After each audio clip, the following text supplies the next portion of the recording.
Hey guys, it's Jenny with Becoming Homesteaders, and today I am planting some spring crops.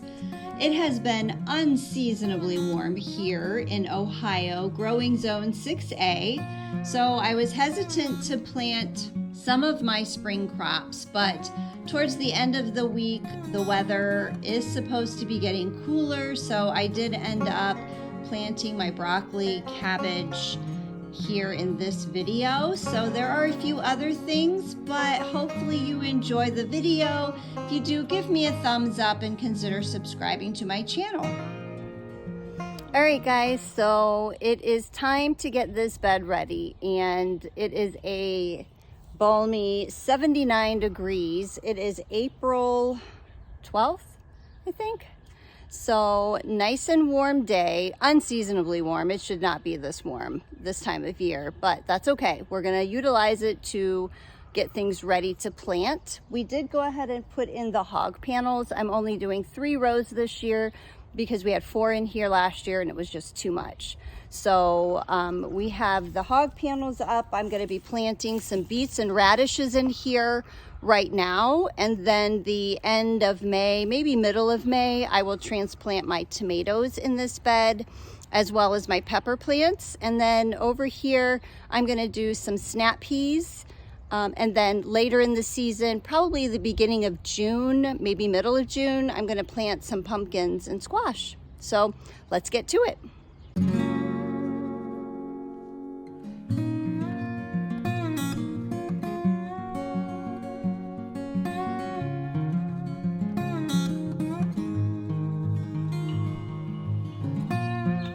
Okay, real quick, I wanted to tell you just a little bit about these hog panels, just in case you were curious and maybe wanted to try using them. We got these at Tractor Supply. They are 8 feet long hog panels with the T-post. Now you do have the metal clamps that you can get with these. We zip tied them only because we saw other people zip tying, and it just seemed a little bit easier to remove them than if we wanted to take them out. So that is the lowdown on the hog panels. If you have any more questions, leave me a comment. As far as the garden itself, it looked real bad last week. We had those dead nettles everywhere. So before we even got in here to do anything, I came in and hand weeded the entire bed.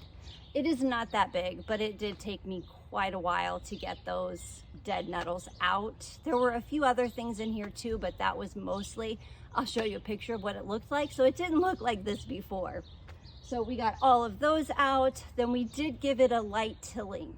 This really doesn't require a lot of tilling, and my goal is to eventually not till it all.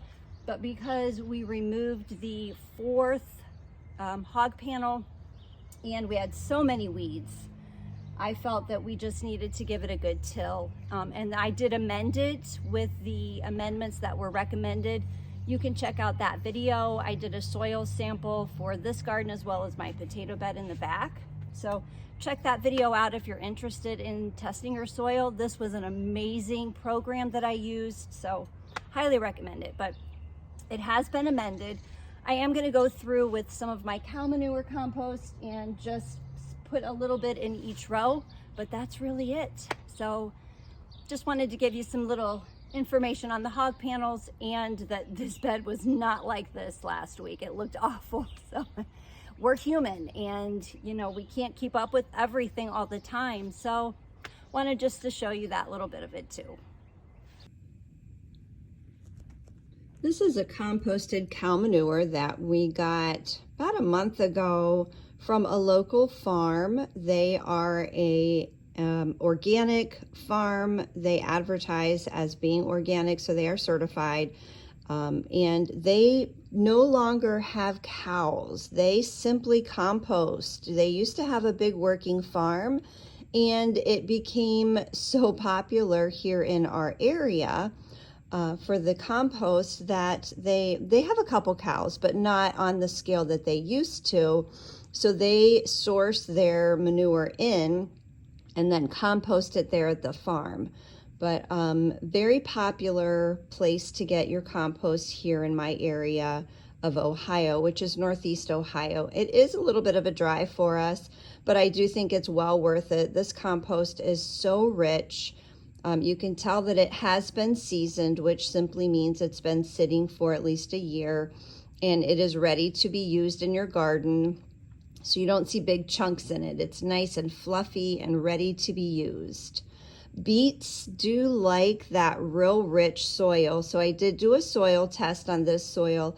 I have a video on that. I used RX Soil. That's the name of the company that I used. It was an amazing company. They were very informative, so easy to do, and gave you lots of really great information, and also recommended products to use.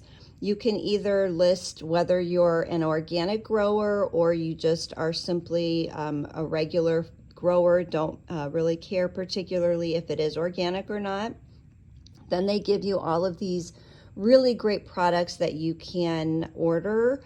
You can either order it on Amazon, they give you little links. It's just really a great program. So I highly recommend them. But my soil here in this bed didn't really need a lot of amending, but I am going to go ahead and put this manure in just the rows. I'm not going to put it all over because you don't need it where the walkways are. You're not growing anything. I feel like that's just a waste of your resources when you put it over the entire garden. If you're amending it with something like phosphate or potassium, things like that, then you may want to consider going ahead and putting it over the entire bed and then working it into your soil. But for just every year, adding this composted cow manure like I do, I just put it in the rows where I will be planting. Okay guys, looks pretty good. I have all 3 rows amended with my compost that we got, our organic compost. It's in the back corner. Got my stepping stones, the raised bed back here. I did amend it with some of the soil we had from up front. We had a tree removed, so added some of that in here. The soil that was in here was really, really rich. So I tried planting sweet potatoes last year and the soil was just too rich. I had beautiful lush green vines, but not a lot of potatoes. So I am amending that so that that doesn't happen this year, but we're not planting potatoes. We're gonna do peas and then pumpkins and squash. So I'm out of breath. Let me turn you around and I'll show you then what else I did. Okay, so I showed you the rows. They look really good. They are ready to plant. It is the heat of the day, so I'm gonna wait till the shade gets into this area. Then I'll be planting my beets and radishes there. I put a little spot for a basil in the corner there and a basil over here. Like I said, I'll be doing peas here, the snap peas, and then after they come out, I'll be doing some pumpkins and squash and zucchinis. And right here, I'll add a few pepper plants. And I usually add a couple pepper plants at the end of each of these rows too. So, but that'll be later, probably the end of May. Okay, let's talk about watering. So this is an irrigation system that we just picked up at Home Depot, I believe. I can hook this up to my rain barrel that you see there in the corner. Last year, we just did not get the rain we normally get, so I don't know that that rain barrel really filled up as many times as it usually does. So we did have to use our water a lot instead of the rain barrel. So we added a adapter to the end of the last soaker hose here, the one on the left that was closest to the gate, so that we could add our just regular hose to it. That does work obviously better because there's more pressure. We don't have like a pump or anything for this rain barrel. So when we would turn it on, we would just turn it on and leave it trickle like all day long. And it would work with the rain barrel, obviously not as great as it does with the garden hose. But we usually ended up supplementing water anyway because it just wasn't enough. The soaker hoses that we got from Home Depot, they're not the best, and I I don't know that I recommend them. I think it is better than having nothing for sure. But there are better systems out there for sure that you can get. But this just helps to supplement things, or if we're going to be out of town, we can set this up on a timer. So that makes it kind of nice too. I then just used garden stakes or the little garden staples to secure the hose. And I just weaved it in between each row here, just so that it doesn't go anywhere. The garden staples help to keep it in place. Okay, finally getting my broccoli planted. There are 3 different varieties here. There is a Calabrese variety that is from Annie's Heirloom Seed. There is a purple sprouting broccoli that is from Gurney's. And then there is an Imperial broccoli. That one is from Johnny's Seed. I am spacing these broccoli about 18 to 20 inches, maybe 24 inches apart, and I am staggering them. I do 2 rows. These are large rows, so I can fit 2 rows of each variety, whatever it be, whether broccoli, cabbage, cauliflower. I can fit 2 of them under these hoops that I have, and just because I'm limited on space, that works out best for me. That's what I did last year, and it worked out great. These had plenty of room to grow, and they did really good. This is the row that I did last year with the no-till method, and it's great. The soil is perfect, so very happy with how that worked out. But then I just add a handful of my Biotone organic starting fertilizer in each hole, and just very minimal amount. So you just sprinkle a little bit in the bottom. We can then fertilize later in the season with some fish emulsion. I like to use that. But this Biotone starting fertilizer is from Espoma. It is organic. And I usually use that on all of my transplants that I'm planting out. All right, guys, so I'm in the back corner sitting in my little tree house and got my rocking chair out. Thought I would talk a little bit about why it's so important to harden off your plants. Sometimes we as gardeners forget how important that step is. So you've got this beautiful little plant that you've nurtured for weeks and weeks inside your nice cozy house, and then you get this big beautiful day where it's 75 and sunny and you're ready to plant it outside, but your plant's not ready. So it's so important to harden your plants off, which just means gradually introduce them to the elements that are outside, whether that be 32-degree nights with a frost cover on top of them, or 75-degree days with a shade cloth. So either way, these guys need a little adjustment period. So I'm going to show you my cabbage.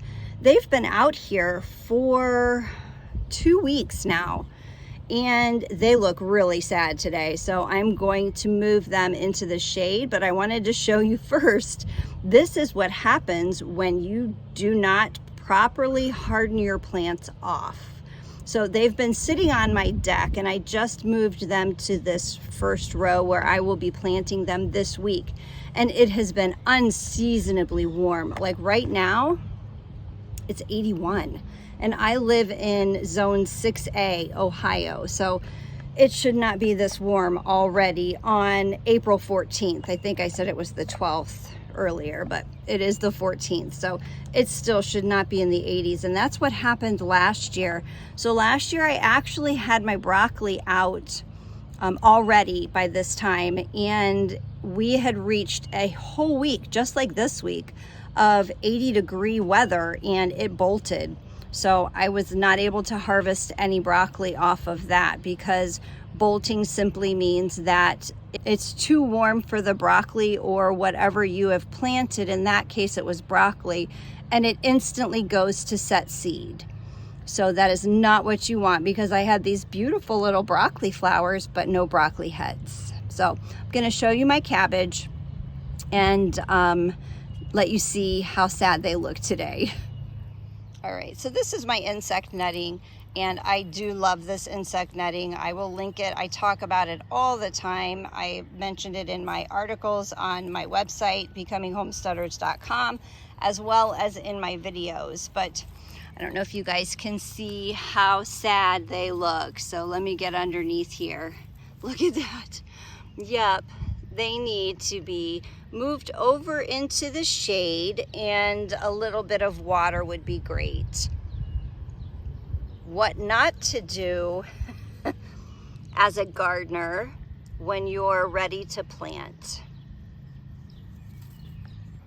Okay, day 2, and I'm getting ready to plant the cabbage. They look pretty good. Hopefully tomorrow we're supposed to get some rain and cooler temperatures, so these guys should do well. Here are the broccoli I did yesterday. They're all tucked in and look fantastic. Okay, I wanted to talk a little bit about my brassicas. This is a Chinese cabbage variety that I'm planting. He's been out in the sun, and you can see where he's a little bit sad. When I'm getting ready to plant these, I'm just gonna pop these out. And don't be afraid to pop these bottom leaves off that don't look real good. He's gonna put on a whole bunch of new growth too. So like if they're a little bit sad or sun scorched, some of them were sun scorched, they're gonna be just fine. Just go ahead and pop them in the hole and put the soil in around him, and he'll be happy. Okay, there they are, all tucked in. We have 6 of the golden acre cabbage. We have 3 of the red jewel red cabbage. I did cheat and I bought those. Mine did not get here in time to start the red cabbage, so that's okay. And then we have the Chinese cabbage here with 3 of the Hilton variety on the end there. They don't look as good as the other ones, so we'll see how they do. But we're gonna tuck these guys in and see how they do. Okay, using grass clippings. I'm putting grass clippings in around these guys. So many benefits. What are all the benefits of grass clippings? Well, you don't have to weed as much, for sure. It insulates your guys, whatever it may be that you have planted. Insulates the soil, so it keeps them nice and cool when it's really hot. Keeps them a little bit cozier on those chilly nights. And it keeps the nitrogen levels in your soil higher because there is nitrogen in your grass, as well as it keeps your grass out of the landfill, right? So yeah, very full day. I'm happy with the progress, so stay tuned for another video. I'll bring you along as we continue planting things. Hope you guys are staying encouraged.